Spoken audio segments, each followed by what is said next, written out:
Okay, so welcome to another video presentation in which we are now ready to discuss the 8 main kinds and classifications of research. So we all know that research is designed to solve problems. To solve problems with different objectives. So these different objectives vary for the different kind of discipline. So they vary in the different kinds of discipline. Okay? But did you know that the term research is still a broad term? That is why there is a need to classify it into different kinds. So there are 8, okay? There are 8 major classification of research according to different elements. And that is classification of research according to goal, according to purpose, according to levels of investigation, according to the type of analysis, according to scope, according to choice of answers to questions, according to time element, and according to statistical content. So before anything else, okay, did you know that the 8 main categories of research are still subdivided into different classifications? Okay, so before we proceed in discussing them one by one, we will try to enumerate first these subcategories.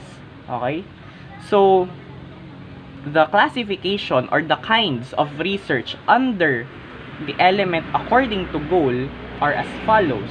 Okay, we have basic research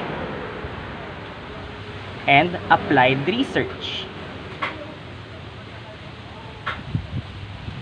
Okay, next, the classification or kinds of research according to purpose are as follows: prognostic research, illuminative research, okay, illuminative research, and also directive research. Okay, now the kinds of research according to levels of the investigation, we have 3. We have exploratory research, we have descriptive research, and also we have experimental research,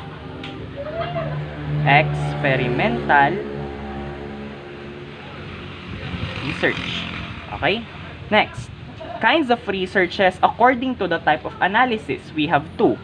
We have analytical research and also holistic research. Okay, analytical and holistic. Then according to scope, we have only 1. We have action research.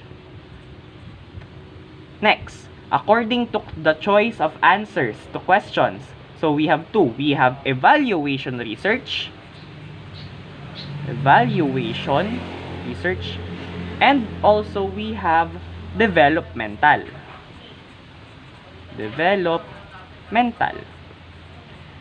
Then the kinds of research according to time element, we have 3. We have historical research.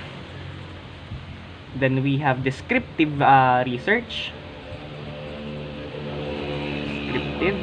and we have experimental research. Okay?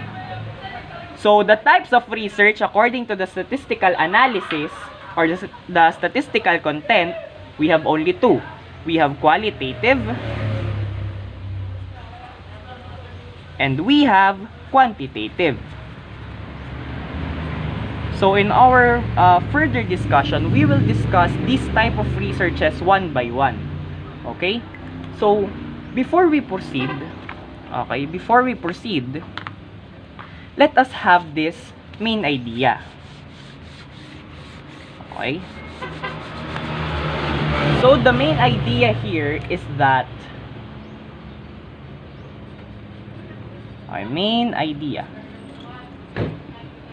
remember that the types, okay, the different types of research can overlap. Okay? Can overlap to one another. Okay? So, meaning to say, we can have 2 or more types of research in a single study. So, example, you are doing a quantitative research. This quantitative research can also be exploratory, can also be applied, or can also be prognostic. So, that is the main idea, that the different types of research can overlap with one another. So, it can mix with one another.